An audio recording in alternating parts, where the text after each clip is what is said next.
America की एक नई डिमांड ने पाकिस्तान के सबसे ताकतवर फौजी अफसर कहे जाने वाले आसिम मुनीर को मुश्किल में डाल दिया है। अमेरिका ने पाकिस्तान को अपनी फौज गजा में भेजने का निर्देश दिया है। अब सवाल यह है कि क्या पाकिस्तान अपनी सेना गजा भेजेगा या नहीं। अगर भेजी तो देश के भीतर हंगामा हो सकता है और अगर नहीं भेजी तो अमेरिका नाराज हो सकता है। इसी दो राहे पर खड़े हैं पाकिस्तान के army chief field marshal Asim Munir. पिछले कई दशकों में पाकिस्तान के सबसे ताकतवर सैन्य प्रमुख माने जा रहे आसिम मुनीर के सामने ये अब तक की सबसे बड़ी चुनौती बताई जा रही है। अमेरिका चाहता है कि पाकिस्तान गजा में स्थिरता बनाए रखने के लिए सेना भेजे। जानकारों का कहना है कि इससे पाकिस्तान के अंदर जबरदस्त विरोध शुरू हो सकता है। रॉयटर्स के मुताबिक आसिम मुनीर आने वाले हफ्तों में अमेरिका जाकर राष्ट्रपति डोनाल्ड ट्रंप से मुलाकात कर सकते हैं। 6 महीने में यह दोनों की तीसरी मुलाकात होगी। माना जा रहा है कि इस बातचीत का मुख्य मुद्दा गजा में बनने वाली यह फोर्स होगी। ट्रंप की 20 पॉइंट वाली गजा योजना के तहत मुस्लिम देशों की एक फोर्स बनाई जानी है जो युद्ध से तबाह हो चुके फ़लस्तीनी इलाके को फिर से बनाना और आर्थिक सुधार के दौरान व्यवस्था संभालने का काम करेगी। ये फोर्स बीते 2 साल से ज़्यादा समय से इजराइल की बमबारी ने गजा को बुरी तरह तबाह कर दिया है। कई देश इस मिशन से दूर रहना चाहते हैं। वजह यह बताई जा रही है कि अगर हमास को हथियार छोड़ने के लिए दबाव डाला गया तो ये देश सीधे लड़ाई में फंस सकते हैं। इससे उनके अपने देश में इजराइल के खिलाफ और फ़िलिस्तीन के समर्थक भड़क सकते हैं और विरोध शुरू हो सकता है। कहा जाता है कि आसिम मुनीर ने ट्रंप के साथ काफ़ी नज़दीकी रिश्ता बना लिया है ताकि अमेरिका और पाकिस्तान के बीच पुराने मसलों को कम किया जा सके।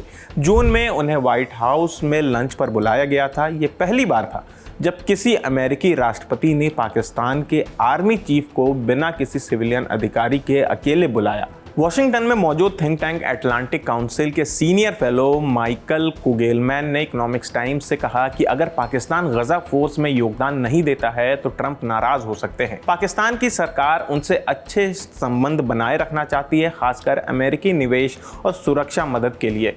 पाकिस्तान दुनिया का इकलौता मुस्लिम देश है जिसके पास परमाणु हथियार है। उसकी सेना भारत के साथ 3 जंग लड़ चुकी है और इसी साल पहलगाम हमले के बाद सैन्य टकराव भी हुआ। इसके अलावा देश के दूर दराज इलाकों में विद्रोह से लड़ चुकी है और अभी अफगानिस्तान से भी मामला बिगड़ा हुआ है। इस मसले पर पाकिस्तान के विदेश मंत्री इशाक डार ने पिछले महीने कहा था कि पाकिस्तान शांति सेना भेजने पर विचार कर सकता है, लेकिन हमास को हथियार छोड़ने के लिए मजबूर करना हमारा काम नहीं है। इस महीने की शुरुआत में आसिम मुनीर को पूरे रक्षा बलों का प्रमुख बना दिया गया है। अब उनके अंदर थल सेना के साथ साथ वायुसेना और नौसेना भी है। उनका कार्यकाल 2030 तक बढ़ा दिया गया है। इतना ही नहीं, उन्हें हमेशा के लिए फील्ड मार्शल का दर्जा और आजीवन कानूनी संरक्षण भी दे दिया गया है। जानकार बताते हैं कि पाकिस्तान में बहुत कम लोग हैं जिनके पास आसिम मुनीर जैसी ताकत और जोखिम उठाने की आज़ादी है। अब उनकी ताकत को संविधान की सुरक्षा भी मिल गई है। आखिर में पाकिस्तान में वही होगा जो आसिम मुनीर चाहेंगे। हाल के हफ्तों में आसिम मुनीर इंडोनेशिया, मलेशिया, सऊदी अरब, तुर्की, जॉर्डन, मिस्र और कतर जैसे देशों के सैन्य और नागरिक नेताओं से मिले हैं। एक्सपर्ट मानते हैं कि इन मुलाकातों में गजा फोर्स पर सलाह मशविरा हुई होगी, लेकिन पाकिस्तान के अंदर सबसे बड़ी चिंता यह है कि अगर अमेरिका के मन के हिसाब से पाकिस्तानी सेना गजा गई तो अमेरिका और इजराइल के खिलाफ खड़े इस्लामी दल फिर से सड़कों पर उतर सकते हैं। इन दलों के पास हज़ारों लोगों को जुटाने की ताकत है। कुछ जानकार ये भी बताते हैं कि अगर पाकिस्तान गजा में फोर्स भेजती है तो पाकिस्तान में हालात बहुत जल्दी ख़राब हो सकते हैं। लोग कहेंगे कि आसिम मुनीर इजराइल के इशारे पर काम कर रहे हैं। तो फिलहाल इस खबर में इतना ही। आपकी इस खबर पर क्या राय है हमें कमेंट करके ज़रूर बताएं। मेरा नाम आसिफ है, कैमरे के पीछे हमारे साथी राहुल है। देखते रहिए दी ललन टॉप। शुक्रिया।